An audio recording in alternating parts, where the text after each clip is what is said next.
ಆತ್ಮೀಯ ಬೃಂದಾವನ ಕಂಪ್ಯೂಟರ್ನ ಚಾನಲ್ಗೆ ತಮ್ಮೆಲ್ಲರಿಗೂ ಕೂಡ ಸ್ವಾಗತ. ಆತ್ಮೀಯ ಸ್ನೇಹಿತರೆ, ಇವತ್ತಿನ ವಿಷಯ ಬಂದು ನಿಮ್ಮ ಆಧಾರ್ ಕಾರ್ಡ್ನಲ್ಲಿರುವಂಥ ಅಡ್ರೆಸ್ಸನ್ನು ಬದಲಾವಣೆ ಮಾಡುವ ಕುರಿತು.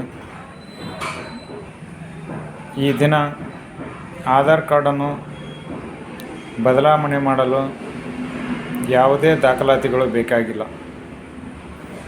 ಮೊದಲೆಲ್ಲ ನಿಮ್ಮ ಭಾಗದ ಗೆಸ್ಟೆಡ್ ಆಫೀಸರ್ ಮತ್ತು ತಾಲೂಕಾ ಆಡಳಿತ ಅಥವಾ ಗ್ರಾಮ ಪಂಚಾಯಿತಿ ಅಥವಾ ಇನ್ನಿತರ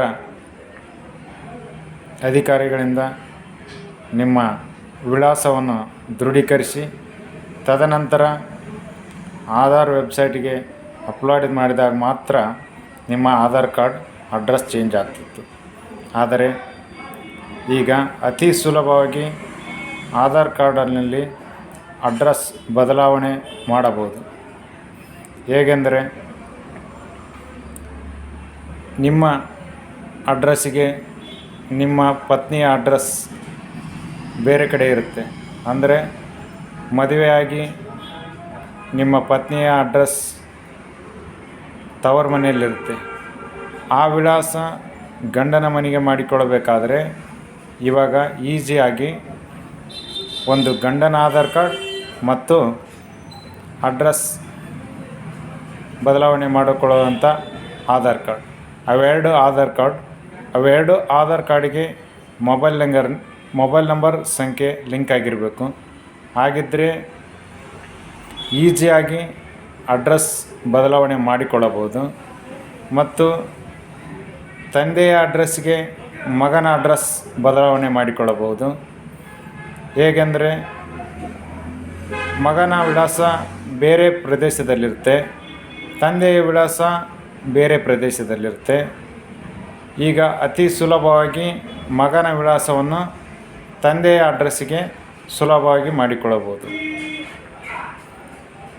ಬೇಕಾಗುವ ದಾಖಲಾತಿಗಳು ತಂದೆಯ ಆಧಾರ್ ಕಾರ್ಡ್ ಮತ್ತು ಮಗನ ಆಧಾರ್ ಕಾರ್ಡ್. ತಂದೆಯ ಆಧಾರ್ ಕಾರ್ಡಿಗೆ ಮೊಬೈಲ್ ನಂಬರ್ ಲಿಂಕ್ ಆಗಿರಬೇಕು ಮತ್ತು ಮಗನ ಆಧಾರ್ ಕಾರ್ಡಿಗೂ ಕೂಡ ಮೊಬೈಲ್ ನಂಬರ್ ಲಿಂಕ್ ಆಗಿರಬೇಕು. ಆಗಿದ್ದಾಗ ಮಾತ್ರ ಆಧಾರ್ ಕಾರ್ಡ್ನಲ್ಲಿ ಅಡ್ರೆಸ್ ಚೇಂಜ್ ಮಾಡಬಹುದು. ಈಗ ಕೇವಲ ಒಂದೇ ದಿನದಲ್ಲಿ ಆಧಾರ್ ಅಡ್ರೆಸ್ ಅಪ್ಡೇಟ್ ಆಗುತ್ತೆ.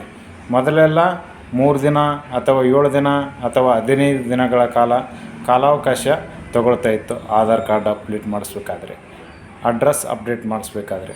ಆದರೆ ಈಗ ಕೇವಲ ಒಂದೇ ದಿನದಲ್ಲಿ ನಿಮ್ಮ ಆಧಾರ್ ಕಾರ್ಡ್ನಲ್ಲಿ ಅಡ್ರೆಸ್ ಬದಲಾವಣೆ ಮಾಡಿಕೊಡಲಾಗುವುದು. ಹೆಚ್ಚಿನ ಮಾಹಿತಿಗಾಗಿ ನಮ್ಮ ಬೃಂದಾವನ ಕಂಪ್ಯೂಟರ್ನ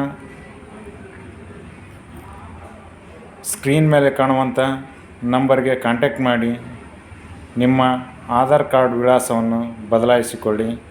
ಇಲ್ಲಿವರೆಗೂ ಕೂಡ ಯಾರು ನಮ್ಮ ಬೃಂದಾವನ ಕಂಪ್ಯೂಟರ್ ಚಾನಲ್ ಸಬ್ಸ್ಕ್ರೈಬ್ ಆಗಿಲ್ವೋ ಅಂಥವರು ಆದಷ್ಟು ಬೇಗನೆ ಸಬ್ಸ್ಕ್ರೈಬ್ ಆಗಿ ಅಂತ ತಿಳಿಸುತ್ತಾ, ಇಲ್ಲಿವರೆಗೂ ಹೊಸ ಅಪ್ಡೇಟನ್ನು ವೀಕ್ಷಣೆ ಮಾಡಿದಂಥ ಎಲ್ಲ ಬೃಂದಾವನ ಕಂಪ್ಯೂಟರ್ನ ಚಾನಲ್ನ ವೀಕ್ಷಣೆದಾರರಿಗೆ ತುಂಬ ಹೃದಯದ ಧನ್ಯವಾದಗಳು.